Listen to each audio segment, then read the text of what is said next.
Good evening, friends. I am Ajit and I am joined with Nupur, English OpIndia Editor. And आज हम लोग जैसा कि हमने एक बनाया हुआ है कि हर फ्राइडे को मिलेंगे. कभी कभी कई कारणों से we are unable to meet you guys, but we will try and hope that we meet you guys every week. और आज की इस वीक की जो सबसे बड़ी घटना है वो है अमेरिका में जो अमेरिकी संसद भवन जो है उसके ऊपर ट्रंप के कथित तौर पे ट्रंप के समर्थकों द्वारा एक हमला हुआ.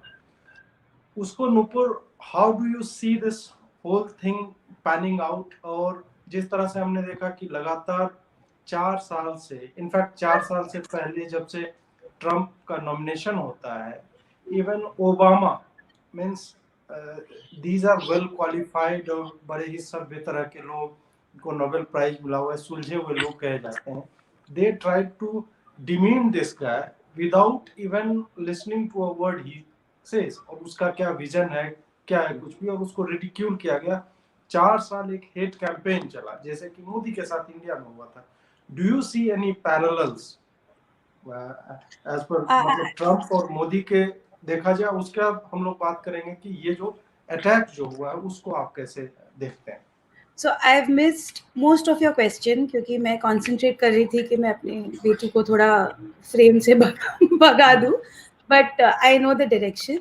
So I think what happened in America was was exactly what the left wanted, was exactly what Antifa wanted. आप देखेंगे तो इंडिया में भी, यूएस में भी लेफ्ट एक चिंगारी लगाता है. They start the fire and then they keep pushing till they get a reaction, and the moment they get a reaction, then the other side which has reacted becomes the villain and becomes the fascists and becomes the mobsters and the rioters, etc. This is not to condone any form of violence, but this is to analyze a pattern. America में जो हुआ, for the past 6-7 months we were seeing widespread riots and widespread violence. There were stores being looted. There were autonomous areas which were being established. There were Trump supporters who were being physically harmed and attacked. In fact, I read a news where somebody had even lost their lives in the Antifa riots. ये कई महीनों से चले आ रहा था. And that violence was very calmly and in a very thought out manner. It was justified by the left politicians. It was justified by the media.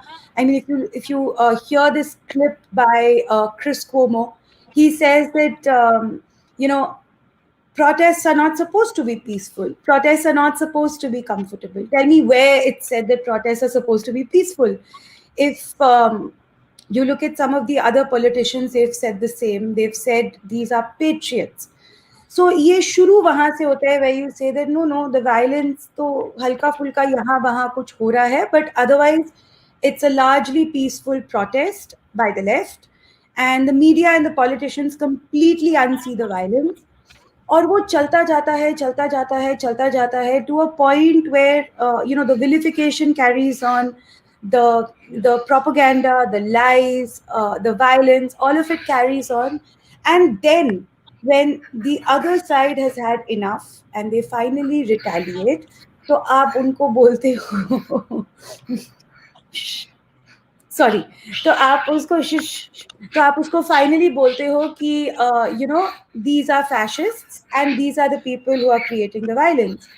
Now, if you look at India, it is exactly the same thing that happened, at least during the Delhi riots, even though the nature of it was very different. For a very long time, the left continued to indulge in violence. The left continued to spread lies and propaganda. And then finally, unhone violence start kiya. And then on the 24th night, when Hindus started retaliating, उनका ये narrative हो गया that these were this was an anti-Muslim pogrom. So the parallels are definitely there, but I would say that this is the reaction that the left wants. वो चाहते हैं कि वो provoke करते रहे, and then they get the opportunity to say that the other side are fascists and the other side indulged in violence. A problem क्या होता है that everywhere the media and the larger establishment is not with the right, is not with the side opposite to the left or opposite to the Islamists. So it becomes a problem to get this narrative out. It becomes a problem to get the truth out. और truth ऐसा निकलता भी है तो it doesn't travel too far because the narrative has already been created on a mass scale by mass media and by left politicians. So I do see a parallel and I do see a similar reaction by the media and by the left politicians. This is not to condone the violence, but yes, there is a pattern. And I would say that this is exactly what the left wants, and this is exactly how they function. मैं इसे ऐसे देखता हूँ कि मुझे लगता है कि नॉन लेफ्ट जो था वो भरा बैठा था काफी समय से, और जिस तरह से मतलब पूरे दुनिया की मैं बात कर रहा हूँ, भारत में भी हमने देखा कि जब आपकी सड़क कोई घेर लेता है तो आपको सड़क पे आना पड़ता है उनको उठाने के लिए, और उसके बाद सिर्फ आपके वहां होने के कारण आपको दंगों का जो है स्पॉन्सर बोल दिया जाता है और इंसाइट करने वाला बोल दिया जाता है। तो भारत में तो सिर्फ अभी एक चिंगारी टाइप की दिखी थी कि अगर तुम ये नौटंकी करते रहोगे तो रिटेलिएशन तुम्हें मिलेगा, हम रिटेलिएट कैसे करेंगे, वी विल चूज दैट। लेकिन अमेरिका में जो हुआ है उसे मैं इस तरह से देखता हूं कि दिस वाज मतलब कमिंग, ये होना था, और ये लंबे समय से ये एक तरह से उधार था अमेरिका के ऊपर कि ऐसा होना ही है। पहली बात तो ये है कि ये सोसाइटी जो है बहुत ही डिवाइडेड है। रेसिज्म की अगर मैं बात करूं, ये व्हाइट सुप्रीमेसिज्म हो गया और ब्लैक को लेकर। अब इसमें कोई इनकार नहीं है कि जो ब्लैक लोग हैं, अश्वेत हैं, उनके साथ बहुत भेदभाव होता है। पुलिस का डेटा भी हम उठा ले तो उसमें भी हमें दिखता है कि एक ब्लैक व्यक्ति का अगर वो हुडी पहने हुए है और वो जेब से कुछ निकाल रहा है तो उसको सीधा गोली मार देता है पुलिस वाला। लेकिन वही सफेद मतलब श्वेत जो है, गोरा जो है, उसको हमेशा एक एक थोड़ा सा दिया जाता है।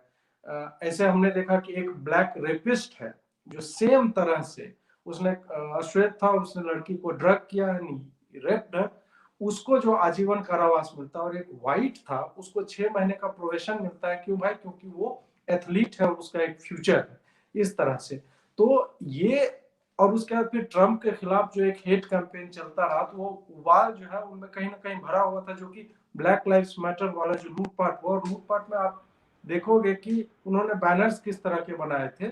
जब ये छोटे छोटे बिजनेसेस पे हमला करने लगे और लूटने लगे थे तब लिखा था कि इन्होंने हमें सैकड़ों सालों से लूटा है तो अब हमारी बारी है लूटने की। उसके बाद उसे बोल रहे थे कि ये वो क्या बोलते हैं अंग्रेजी में एक शब्द है, क्षतिपूर्ति के लिए होता है, क्या बोलते हैं उसको, मतलब एक बदले में हम कुछ पैसा ले रहे हैं, Rep- जैसे रिपैट्रिएशन या क्या, रेट्रीब्यूशन, नहीं reparation, रेट्रीब्यूशन। reparation, हाँ reparation. हाँ, तो वो जो है ये बोल रहे थे कि हम लूट जो रहे हैं ना वो तो हम बदले में, वो भी बहुत छोटा अमाउंट है जो हमारे साथ हुआ है। और इन सब वर्ड्स को रोमांटिसाइज किया गया, वायलेंस को मेन स्ट्रीम किया गया और उसको बड़े ही खूबसूरत शब्दों में दिखाया गया कि नहीं ये पीपल्स वॉइस है।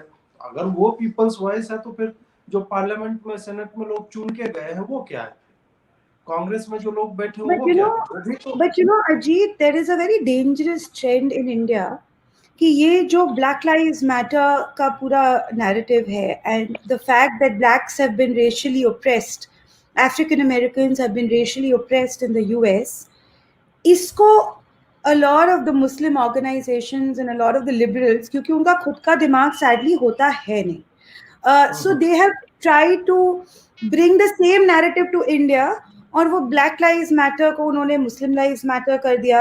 They've taken the concept of reparation that the African Americans want to the Muslim society, saying that the Hindus should reparate the Muslims, whereas the cultural context of both the conflicts are extremely different, where the racial conflict is extremely different in the US, and the religious conflict in India between Hindus and Muslims are extremely different. The African Americans never ruled the US for 1,000 years.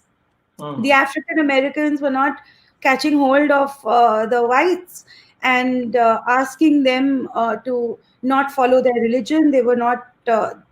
merging them and looting them for 1,000 years. They were not imports.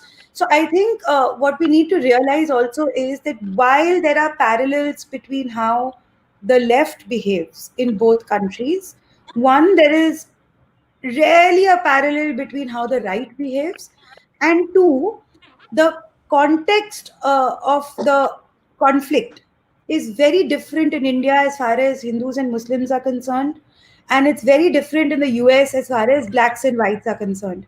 ये अगर हम नहीं बोलते हैं अभी तो हमारा ये क्लिप थोड़ा they are going to, everybody is going to crop this clip and say that अगर हम ये racial tension in the US समझते हैं तो हम मुस्लिम की व्यथा यहाँ पर क्यों नहीं समझते हैं, but the context is extremely different. हाँ, कंटेक्स्ट की जैसे आप बात कर रहे हैं कि भारत में ऐसा इन्होंने शुरू से ही माहौल ऐसा बना दिया कि भाई अगर कोई मेजॉरिटी है तो वो वायलेंस का शिकार हो ही नहीं सकता. Majority can never be a victim.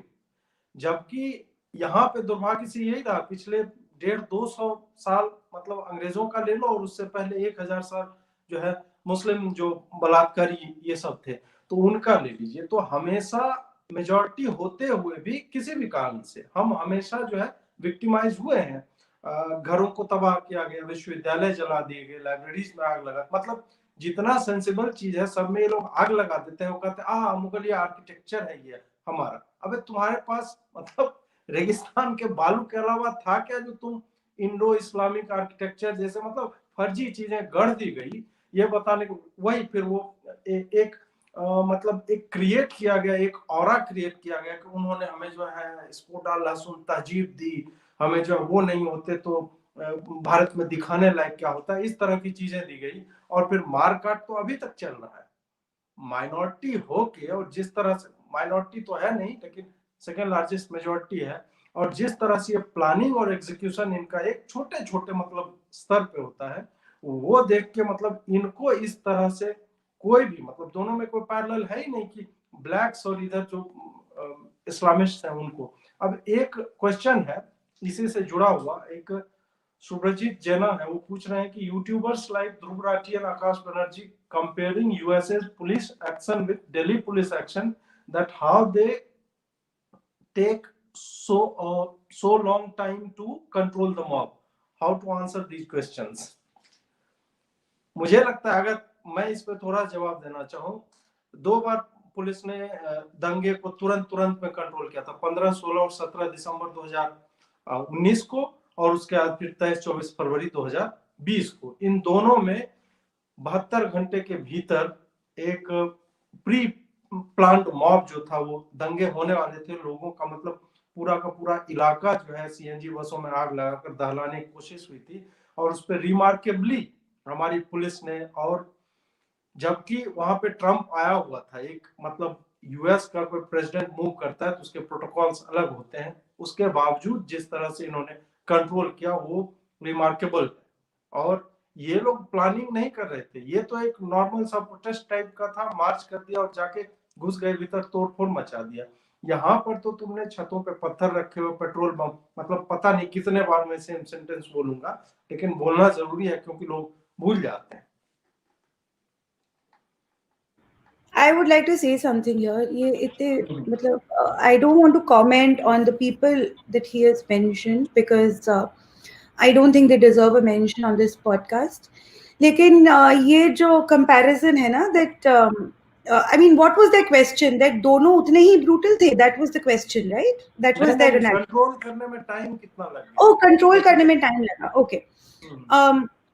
तो मेरी किसी से ट्विटर पे ही उसी रात को बात हुई थी when this violence erupted in the US, कि अगर अभी वहां पे दिल्ली पुलिस को भेज देते, they would not need full right protection gear, उनका सरिया ही काफी रहता राइट्स को बंद करने में. और उनके सरिया का जो इफेक्ट है वो हमने दिल्ली राइट्स के समय देखा था, because this was large scale organised sorry Hindu Muslim, this was large scale organized violence by the Muslims on Hindu, and then retaliation by the Hindus by 24th night and 25th, and that was controlled in a highly populous area in a highly vast area and a highly populous area within 2.5 days. So I think maybe USA needs our election commission and our Delhi and UP police. So there is no comparison really. Um, these are people who take pride in emulating the good and bad of the US. These are people who can never take pride in what our country has to offer, whether it's the law enforcement agencies, whether it's the majority population, whether it's the culture, whether it's a civilization. ये हमारे country में जो भी है उसके ऊपर pride ये ले ही नहीं सकते, and hence they have to compare the good and the bad with the US. So अगर पुलिस बुरी है तो वो उतनी ही बुरी है जितनी यूएस की पुलिस है. अगर यहाँ की पुलिस को नीचे दिखाना है तो कभी वो बोलेंगे कि you should learn from the police force of the West. कभी बोलेंगे that oh both the police forces are so mellow on the majority population. कभी they'll start exactly copying what the left in the US does. They'll start comparing the non-left in India to the right wing in US, and there is absolutely no comparison as far as basic tenets of the ideology is concerned, because USA is not a civilizational state like India, and you have to look at the people of India from the perspective of India being a civilizational state instead of a political culmination state which the US is. तो इनको इतनी complex बातें समझ में आती नहीं है. इनको वेस्ट को एमुलेट करना है बाय हुक और बाय क्रुक, गुड बैड अगली. सो इनको जवाब देना ही नहीं चाहिए. The left is going to make itself irrelevant with their own stupidity. So I think they should just be left to rant, and maybe we can write one or two articles here and there, but other than that they should be left to their own devices. एक लाल सिंह है और वो पूछ रहे हैं, मुझसे पूछा है कि फार्मर प्रोटेस्ट को आप कैसे देखते हैं. मुझे लगता है कि there is no farmer there. I am from किसान family and I own land. जाहिर सी बात है कि जैसा आपने बोला कि यहाँ पे कोई किसान है नहीं, बिल्कुल नहीं है. और इंग्लिश पे एक आर्टिकल है हमारे ऑप इंडिया इंग्लिश पे कि एमएसपी के बारे में है. उसमें कुछ डेटा मैं देना चाहूंगा आपको कि 33% इंडिया के व्हीट का प्रोडक्शन जो है, जो प्रोक्योरमेंट होता है, सरकार जो खरीदती है, वो सिर्फ एक राज्य से होता है, पंजाब से. उसके बाद एक और डेटा है कि 95% ऑफ फार्मर्स जो हरियाणा और पंजाब के हैं वो एमएसपी का लाभ उठाते हैं, और यही संख्या, यही प्रतिशत जो है उत्तर प्रदेश में मात्र 3.6 है. बिहार में प्रोक्योरमेंट 0.01% होता है. तो क्या हुआ है कि इन लोगों को आदत लग गई है एमएसपी की. एमएसपी शुरू हुआ था 70s में. दूध में सहकारिता आया था, कोऑपरेटिव्स का फॉर्मूला कि किसानों के द्वारा ऑन की गई संस्था होगी और वही तय करेगी कि उनके दूध का दाम कितना होगा. वो देखिए कि अमूल आज के टाइम में एक ग्लोबल आप कह सकते हैं कॉर्पोरेट बन के उभरा है, और अमूल का रेप्लिकेशन, उसके मॉडल का, कोऑपरेटिव मॉडल का रेप्लिकेशन बिहार के छोटे छोटे गांव के स्तर पे हो रहा है. और उन गांवों की अर्थव्यवस्था जो है वो बिल्कुल ही सुधर गई है. इसमें मैंने भी विस्तार से बताया. एमएसपी का क्या हुआ कि पहले हम अनाज और दूध दोनों में पीछे चल रहे थे. हमारे पास उतना नहीं उपजता था या दूध नहीं होता था तो हम इंपोर्ट करते थे. अब डेयरी प्रोडक्ट्स के लिए जब डॉक्टर वर्गीज कुरियन जब उन्होंने कोऑपरेटिव का लाया तो दूध में हम हो गया आत्मनिर्भर. उसके बाद हुआ कि भाई गेहूं नहीं उपज रहा है, चावल नहीं उपज रहा है, तो उसके लिए इंसेंटिवाइज करने के लिए एमएसपी का किया गया कि मान लीजिए हमारा जो है रिक्वायरमेंट 100 टन का है पूरे देश में, कि 100 टन गेहूं उपजेगा, 100 टन राइस. अब उसके लिए आपने पंजाब के किसानों को, हरियाणा के किसानों को, जहां पे गेहूं नहीं उपजता था लेकिन मिट्टी उस तरह की थी, उनको बोला कि हम आपसे खरीद लेंगे, हम श्योरिटी आपको देते हैं. अब क्या हुआ कि जितना रिक्वायरमेंट था अब उससे दुगना उपजने लगा देश में, क्योंकि एमएसपी मिल रही थी. तो एमएसपी जैसे आरक्षण है उसको एक टाइम के साथ खत्म हो जाना चाहिए था. 5 साल के बाद, 10 साल के बाद, जब आप एक उसमें फ्लो में आ गए कि हर जगह पे गेहूं उपजने लगा, लोग उपजाने लगे, तो उसको वहीं पे बंद करना था.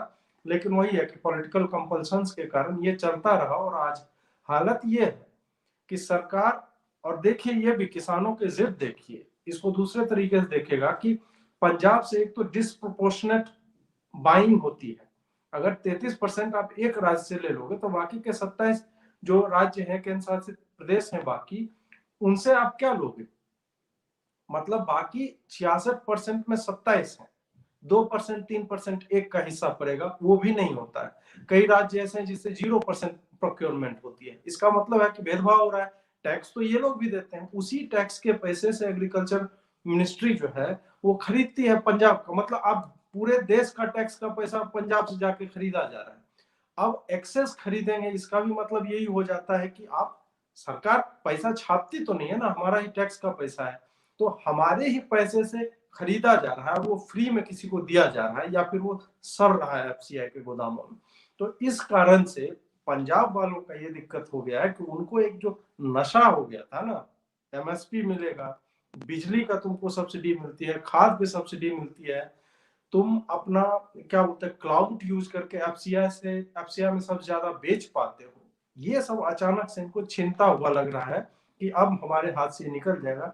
इसीलिए इन लोगों ने अब कंप्लीटली पॉलिटिकल ये एक मूवमेंट है, तो इसे किसानों का मूवमेंट तो बिल्कुल नहीं कर सकते। अब एक नुपुर आप जवाब दीजिए, आपके लिए एक क्वेश्चन है शायद। Modi is working on to save 1 to 3 lakh crore every year by going on biofuel. That money will go to farmers in USA. We use 10 to 20% biofuel in petrol and diesel. ये question, ये मुझे देखना पड़ेगा ये What is पूरा। the question? हाँ ये पूरा मुझे समझ में नहीं आया प्रश्न इनका।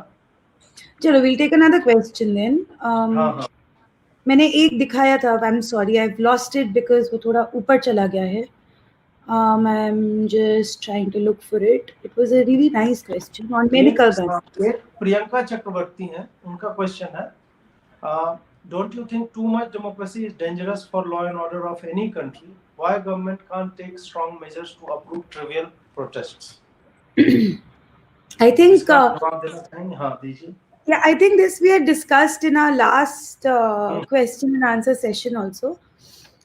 Too much democracy is not good or bad or whatever. I think it's the problem simply is that in every protest, they ensure that they have a front which cannot be easily controlled. For example, in the Delhi riots, they made sure that women were their front lines. If you read our report on the charge sheet which was filed in the Ratan Lal case, आप realise करेंगे कि पहले जो उन्होंने try किया था एक officer को लिंच करने के लिए, उनको औरतों ने अंदर बुलाया था बात करने के लिए, to negotiate, and then they try to lynch him.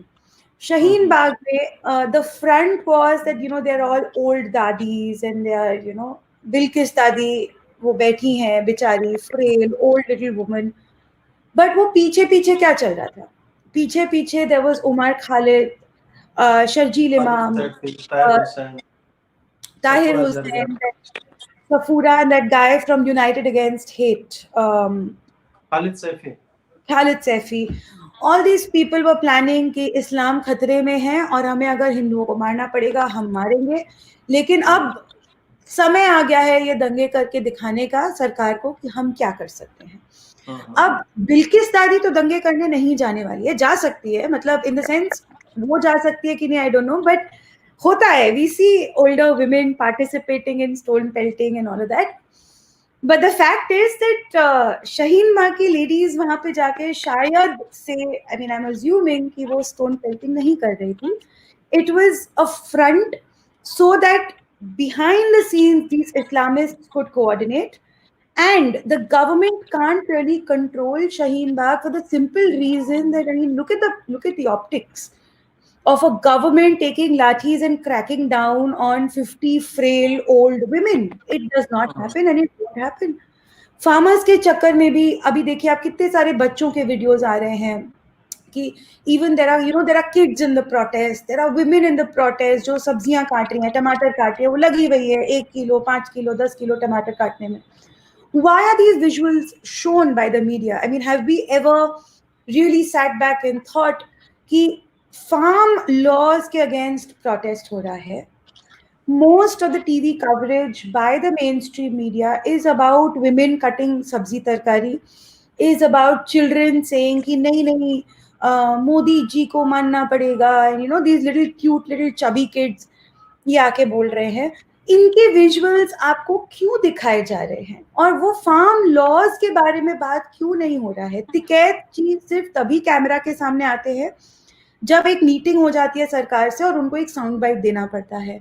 Otherwise you see these little kids and little women, and you, the audience, has to ask, why is media showing you this? So that if the government plans to crack down, your immediate association in your head is कि A, हम अन्नदाता को मार रहे हैं, B, यहाँ पे women and children were present at this protest.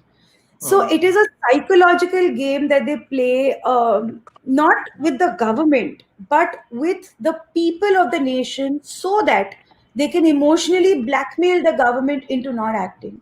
And hmm, this is the norm not just in India but world over. Hmm, So the reason why the government can't crack down violently, or the government can't use an iron fist a lot of the times in these protests, is because of this, because they're smart, they keep a very soft front, and all the radicalism is happening behind the scenes. एक और आपके लिए question है, बड़ा ही interesting है। ईशान देवदास करके हैं, why does Rahul Roshan act the way he does on Twitter? This is a very difficult question, because none of us know why Rahul Roshan acts the way he does, period.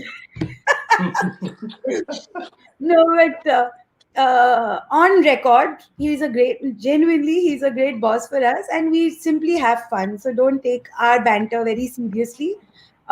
We like to pull each other's legs. Abhi bhi, I was smiling while Ajit was answering the questions, because उसने Twitter पे अभी कुछ मचा रखा है, he's responded to somebody and he's making jokes on me.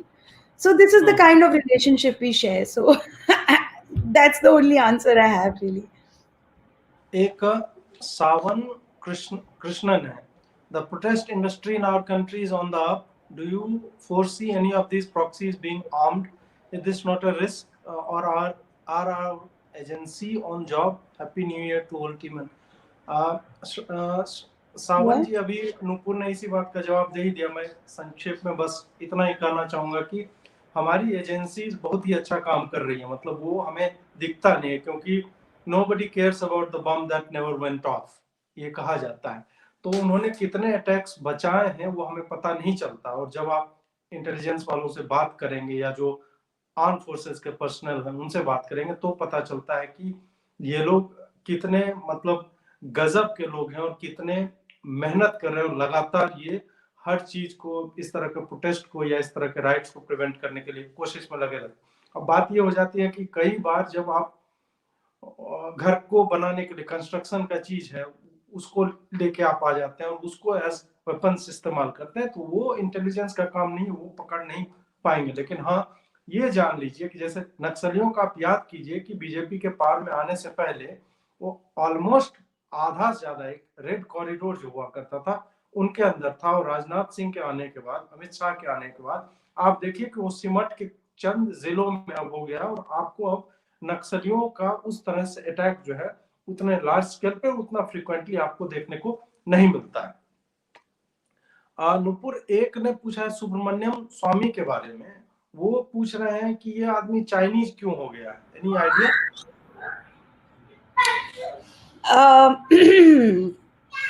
This is actually more dangerous than answering a question about Islamists and leftists, because बहुत गालियाँ पड़ती है, but I don't know वो Chinese हुए हैं कि नहीं. But frankly, I think we have to be very honest with ourselves. Mr. Swami's entire political career has been one of U-turns and flips and all of that. Controversies. Yeah, at one point of time, he wanted the RSS banned. We all know that. At one point of time, he thought that Ram Mandir should not be built and Babri Masjid should be rebuilt.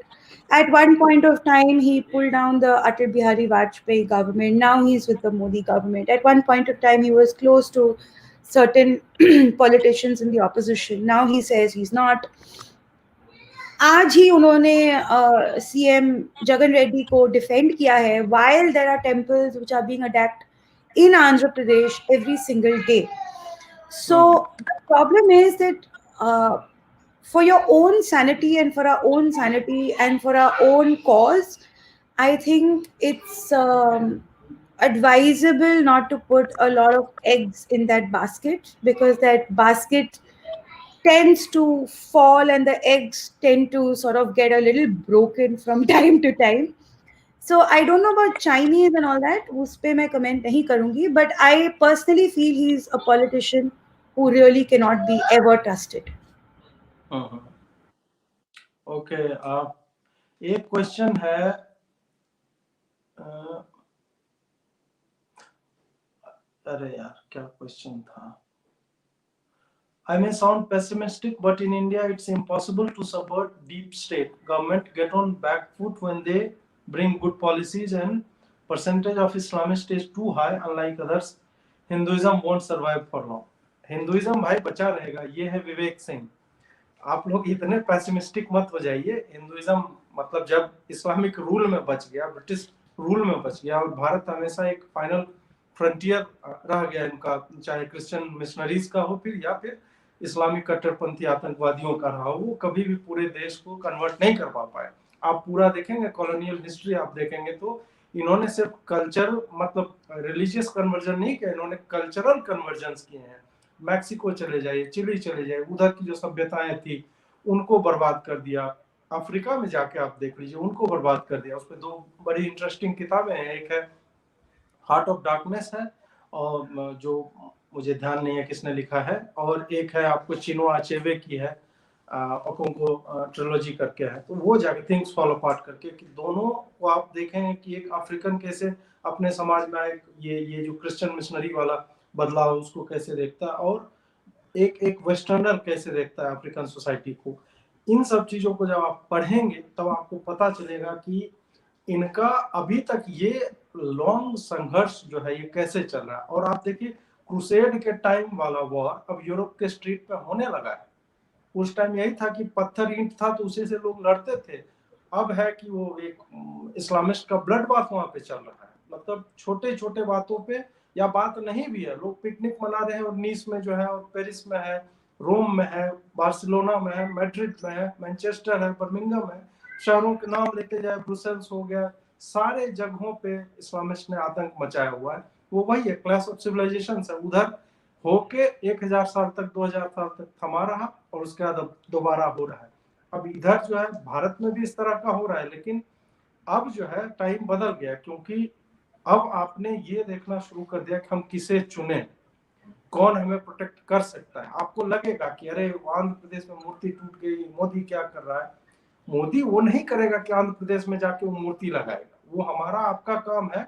और हम इस बात पे discuss कर रहे हैं, और we are forcing people to take cognisance of it, जो भी इसमें है, मतलब सरकार।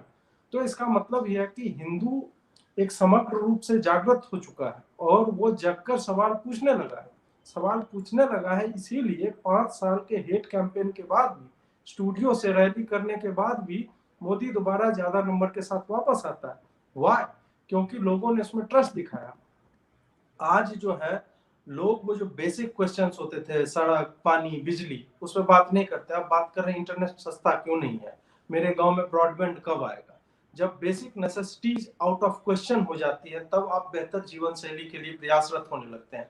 और इन सब चीजों को देखते हुए मुझे नहीं लगता है कि हिंदुज्म पे कोई खतरा है। जो भी इस तरह के, हाँ, ये लॉबिंग चलती रहेगी, एकेडमिशिया में जो है इस तरह का आर्टिकल जो है उल्टा सीधा लिखा जाता रहेगा, but more or less they are on the fringe. ये इतना बिलबिला रहे हैं क्योंकि उनकी कंठ जो है ना, उनका जोर से अब दबाया जा रहा है, तो प्रेशर जैसे जैसे बढ़ता जा रहा है तो ज्यादा जीव और दांत पटपटाता है। तो इसी कारण आपको उस तरह के आर्टिकल्स अभी ज्यादा मिलेंगे। तो No, but I will चिंता add करने की। something else, Adam. Hmm, See, I genuinely believe that faith fights faith. Hmm, And the reason why Islam could not take over India as completely as perhaps several other countries is because Sanatan Dharma as a faith is so diametrically opposite to Islam. I think Christianity fell quicker to Islam because they are both monotheistic religions and hence they're a little closer to each other. But Dharma resisted.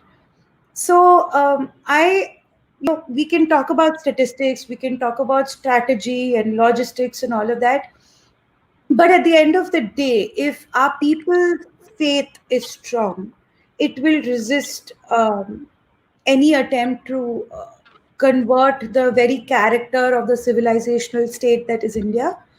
And which is why I have a problem with these moderates, that we encounter a lot of the time, because this is not the time to be moderate, unfortunately.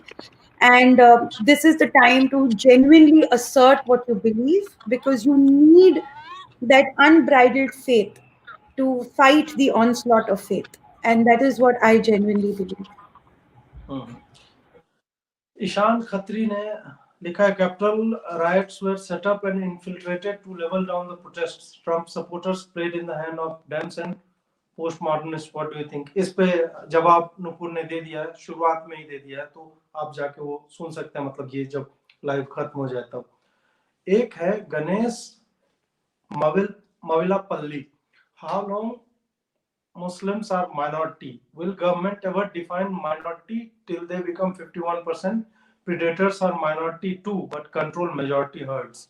ये बहुत अच्छा point है इनका, और मुझे भी लगता है कि माइनॉरिटी के लिए एक बेसिक डेफिनेशन होना चाहिए, और वो डेफिनेशन भी एक तो 2% या 3% से कम पॉपुलेशन को ही माइनॉरिटी कहा जाना चाहिए, और दूसरा माइनॉरिटी का डेफिनेशन जब अप्लाई होगा एग्जीक्यूशन में, उनके लिए जो फंड्स आते हैं या उनके लिए जो भी योजनाएं बनती है, that should be decentralised till the village level. गांव में अगर वो माइनॉरिटी हैं तभी उनको फंड मिलना चाहिए। जैसे कि 8 राज्य ऐसे हैं जहां हिंदू माइनॉरिटी है, लेकिन आपको जान के आश्चर्य होगा, कश्मीर में जहां 98% मुस्लिम्स हैं, वहां पे भी माइनॉरिटी वेलफेयर का जितना पैसा जाता था, कश्मीर वन ऑफ द सबसे ज्यादा, मतलब सब्सिडी पूरे भारत में कश्मीरियों के लिए ही जाया करता था, अभी जब तक ये विभाजन नहीं हुआ है।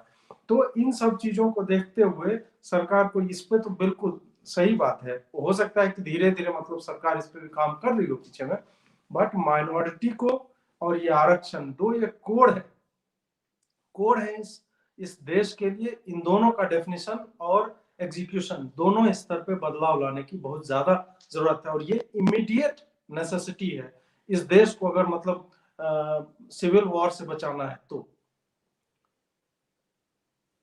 एक अमेया वाइकर है, suggestion, please hire economic reporters, your reporting on economics is quite inaccurate at times, keep up the good work otherwise। इस पे आप बताइए कुछ, मैं तो एक बार बोल चुका है पहले भी, just No, we've already discussed this. That actually, thank you for bringing this up.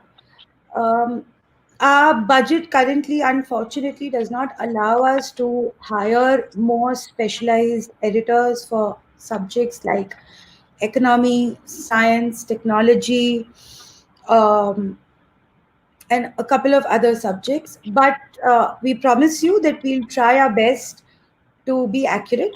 And we also promise you that we'll try and do better so that we can hire specialized editors for these 4 or 5 subjects. Sandeep Sharma का भी लगभग question उसी तरह से है कि will of India be writing a series on correcting our history and its distortions and when and why and by whom they were added. ये सब जो है थोड़ा रिसोर्स इंटेंसिव टास्क है संदीप जी, जैसा कि नूपुर ने भी कहा कि the moment we start to have more hands on our disposal, तो हम जो है उसको बाइफरकेट करेंगे, अलग अलग जो है लोगों को उनकी जिम्मेदारियां दी जाएगी, और उसके बाद वो उस पर लिखना हो, मतलब कंटेंट डाइवर्सिफिकेशन जो है वो हमारे एजेंडा में था, 1 साल पहले था, कोरोना हो गया, इस कारण से लगभग 1 साल से ये सारी चीजें डिले हो गई। एक अभिषेक रघुवंशी हैं और वो पूछ रहे हैं कि यूएस इलेक्शन है 26 state by controversial Dominion voting machine owned by Chinese entity that caused this all mess, this could happen in India. नहीं, इंडिया में इसलिए नहीं हो सकता क्योंकि यूएस में जो हो रहा है वहां पे बहुत ही कॉम्प्लेक्स है वोटिंग का मैकेनिज्म। वोटिंग का मैकेनिज्म वहां पे है, एक तो वहां पे ईवीएम टाइप की चीज इस्तेमाल में नहीं आती, और जो होता है वो नेटवर्क से जुड़ा हुआ है, तो ये that is susceptible to hacking. Bharat में ईवीएम का क्या है कि उसमें सिर्फ एक चिप होता है जो रीराइटेबल नहीं होता है, अगर आप उसको दोबारा रीप्रोग्राम करने की कोशिश करेंगे वो डिस्ट्रॉय हो जाएगा, वो काम नहीं करेगा। दूसरी चीज, उसमें एक कंट्रोल यूनिट होता है, एक बैलेट यूनिट होता है, और किस कंट्रोल यूनिट के साथ कौन सा बैलेट यूनिट जाएगा, वो जब तक इलेक्शन के लिए जिला से ब्लॉक लेवल पे मशीन जो है डिसाइड नहीं होती कि ए बैलेट यूनिट का control unit will be one, a का वन, बी का टू, या ऐसे जो भी वो कोडिंग करें, वो किसी को नहीं पता हो। जिस दिन इलेक्शन होने वाला होता है उसके एक दिन पहले ब्लॉक लेवल पे भी जितने रिप्रेजेंटेटिव्स हैं हर पार्टी के, उनके सामने 1,000 फॉल्स वोटिंग कराई जाती है, ताकि ये ना हो कि कांग्रेस पे दबा रहे हैं, बीजेपी को वोट जा रहा है, और इस तरह की बातें जो होती है। तो देखिए इसमें कितने लोगों को एक साथ होना पड़ेगा वोटिंग को मतलब मिसमैनेज करने के लिए, या उसके रिजल्ट्स को जो है सबवर्ट करने के लिए। उसमें आपको जाना पड़ेगा कि जितने पार्टी के रिप्रेजेंटेटिव्स हैं, पोल रिप्रेजेंटेटिव्स होते हैं, कांग्रेस का अलग होगा, भाजपा का अलग होगा, सब जब तक एक साथ होके फॉल्टी ईवीएम्स को नहीं पुश करेगा तब तक ये संभव नहीं है। ब्लॉक के बाद बूथ लेवल पे भी 6 बजे, अगर 7 बजे वोटिंग शुरू हो रही है, 6 बजे 50-50 वोट दोबारा डाला जाता है हर मशीन पे कि फॉल्टी मशीन है कि नहीं चेक करें। तो इतने चेक्स एंड बैलेंसेस हैं इस पूरे प्रोसेस में, इंडियन वोटिंग सिस्टम में, कि it can not be hacked. और अगर उसमें अगर गलत वोटिंग हो रही है या कोई मशीन बीच में टूट जाता है या खराब हो जाता है तो उसको इमीडिएटली रिप्लेस किया जाता है। ये सब भी हमने देखा है। तो हमें जो है हमारा प्रोसेस पूरा का पूरा अलग है, यूएस का प्रोसेस अलग है। वो नेटवर्किंग से जुड़ा हुआ है तो वो हैक भी हो सकता है, या फिर उनके बैलेट्स ही नहीं पहुंच रहे हैं, जला दिया जा रहा है, डस्टबिन में बैलेट्स मिल रहा है, तो उनकी समस्या अलग थी। भारत में जो है कम से कम वोटिंग को हैक करना दैट इज इम्पॉसिबल। मैं लोगों से मिला हूँ, मैंने डिस्ट्रिक्ट मजिस्ट्रेट से, कलेक्टर से बातें की है, तो I have come to realise कि इतना ज्यादा कॉम्प्लेक्स प्रोसेस है। इलेक्शन कमीशन के वेबसाइट पे एक बुकलेट भी है 16-17 पेजेस की, उसमें आपको पता चलेगा पूरा प्रोसेस इतना ज्यादा बार चेक होता है ना कि आप उसको जो है बीच में कुछ भी कोई भी छेड़खानी कर ही नहीं सकता उस सिस्टम में। ओके। I हाँ, saw Ravish ये Kumar आप question, which ये is for आप you. जवाब दीजिए शुभंग धनेशा का। Why did Delhi police under BJP help in temple demolition? What possible solution do we have for Islamic problem? तो पहले पार्ट का आप दे दीजिए जवाब। इस्लामिक I प्रॉब्लम का तो think कोई it जवाब was, है नहीं। there is no answer. I think it was shocking. I think what was worse is, देखिए, I think what happened in Delhi with that Ganesh Mandir, I think all parties were at fault. I think AAP was at fault. I think BJP was at fault because they run NDMC. Also, the courts had intervened, so everything came together. However, I place the blame far more on BJP than the courts or AAP, because my expectation of the mandir being protected also is towards BJP. It's not towards AAP, and it's certainly not towards the courts. So, when your expectations are higher from a party and they fail, obviously the anger is more, and I share your anger. I think they should have taken to the streets. They should have demanded action. They should have uh, appealed. And I mean, I'm sorry, I can't really speak on exact legalities, but I refuse to believe that they could not have done anything when they are in power with a brute majority, even if it's a municipal level issue. So there is no answer. They are at fault, and they should be NDMC and Delhi BJP should be questioned absolutely and 100%. There is no answer or defense to what they have done. एक MB है, वो पूछ रहे हैं कि will FB और Twitter be anti BJP in 2024 promote chaos? इसका जवाब दीजिए। Will Twitter and Facebook be anti BJP? इन 2024 मतलब इलेक्शन मेडलिंग की जो Okay, बात okay. होती है उसके बारे में आई वो बोल रहे थिंक थोड़ा बहुत वो सेंसरशिप जरूर करने वाले हैं. हैं। It's going to be a little difficult to work around that censorship. However, I think India has a slight advantage over the US. I mean, I don't know if you call it an advantage or disadvantage, but as far as this is concerned, it is an advantage. Now, for example, um, Twitter and Facebook censored the Joe Biden story, the Hunter Biden story, his business connections and with China, etc. हम्म उसके ऊपर सर्वे आया था that one in I think 1 in 3 or 1 in 6, something like that. We had the story on OpIndia. Voters said that they might not have voted for Joe Biden if they had known about hmm the Hunter hmm Biden story. Hmm But in India, those dynamics I don't think exist. Um, Whether you call our media bias or whatever, at least it is largely not dependent on social media. So even if social media restricts, I don't think it will affect the last voter on the ground. But it is a concern because a lot of information flow that happens on Twitter and then it reaches Facebook and then it reaches other social media platforms like WhatsApp, etc. Even news media, because so many news items are now breaking on Twitter and then being picked up by mainstream media. I think that will be curtailed. And the only way to fight this is if the government of the day today is very, very stern with tech giants, saying that आप one way or another कुछ भी sensor नहीं कर सकते हैं. Our people, our hmm citizens are intelligent, our citizens are aware voters, they are educated, and they can make a decision for themselves what they want to believe and what they don't want to believe, unless it provokes violence. Like during the Delhi riots, they were coordinating on social media. That should be stopped. But other than that, I think the government should take a firm stand saying that please do not censor anything. Our citizens are well informed. Our citizens are mature. We are a mature democracy, and we can decide what we want to believe and what we don't want to believe. So, hmm if we need to have any impact on tech giants, it has to come from the government. You and I can only do so much. And by you and I mean not Ajit and I, but all of us together. We can only do so much. एक राजवीर है, वो पूछ रहे हैं कि BJP narrative बनाने में क्यों लैग करती है। लैग नहीं करती है, मेन है कि नैरेटिव बनाने के लिए, उस स्ट्रॉन्ग पोजीशन में आने के लिए आपको काफी लंबा समय चाहिए होता है। आपके पास अगर टाइम रहा हो तो आपने अलग अलग जगहों पे जो नैरेटिव बिल्डिंग का मैकेनिज्म क्या है, मीडिया में आपके लोग होना चाहिए, एकेडमिक्स में जो यूनिवर्सिटीज हैं ये सब में आपके लोग होने चाहिए, और इंटरनेशनल मतलब और एनजीओ में, इन सब जगहों पे जो कि सो कॉल्ड एक्टिविज्म के दायरे में आते हैं, ये 4-5 तरह के लोग जो होते हैं वो नैरेटिव बिल्ड करते हैं।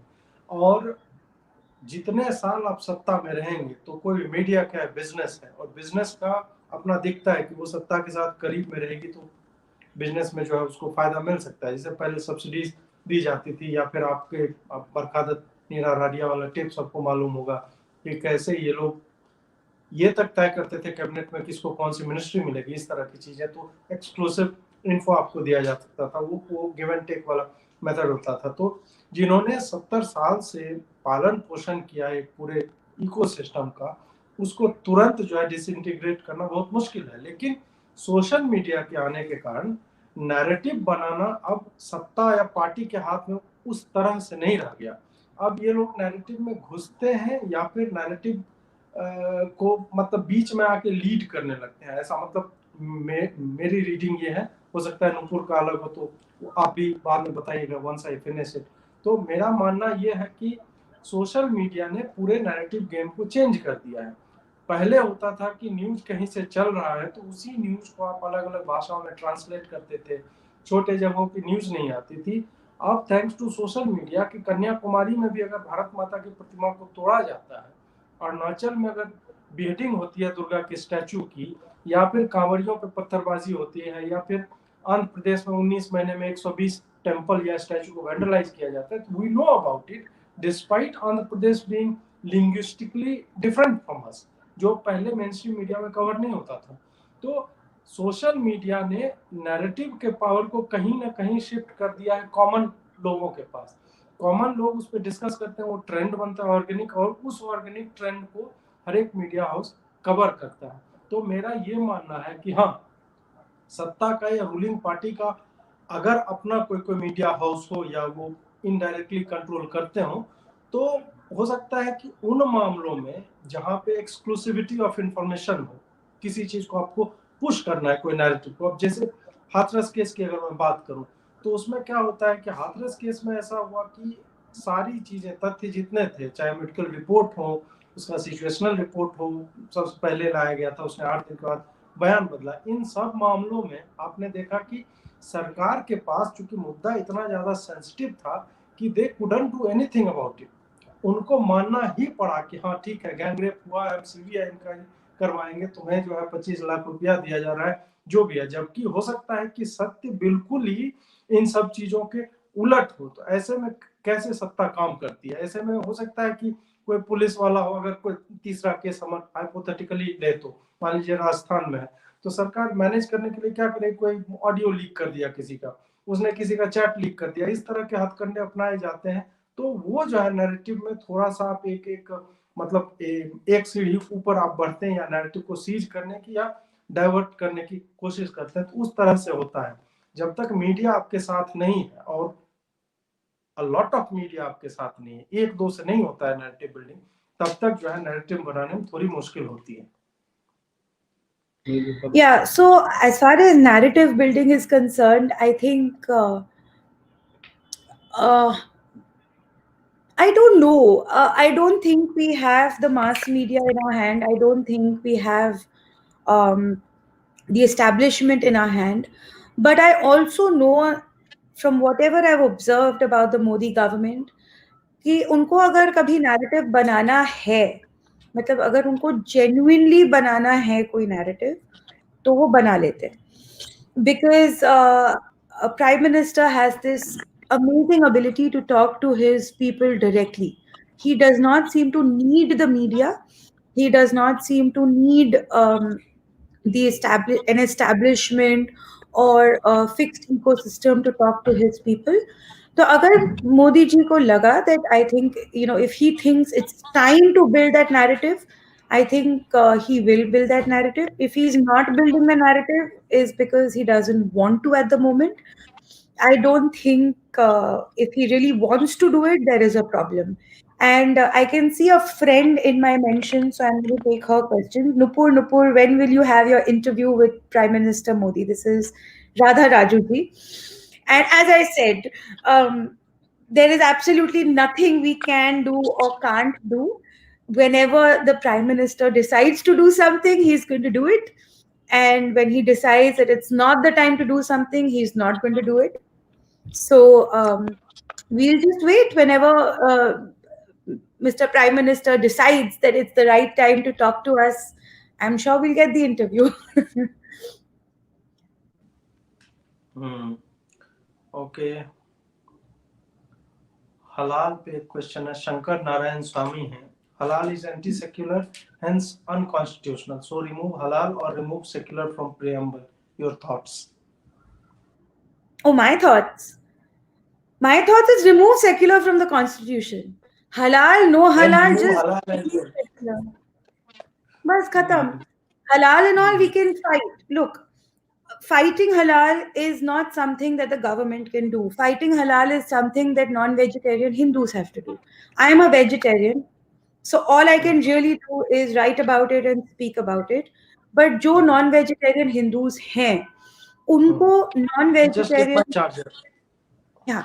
So when non-vegetarian Hindus start demanding for jhatka meat, there will be a demand created, and the government and the manufacturing units will start thinking of shifting to jhatka method of slaughter.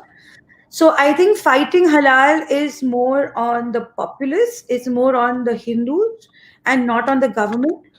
Removing secular word from the constitution, from the preamble, I think that is something that should be done either way, whether we are fighting halal or not.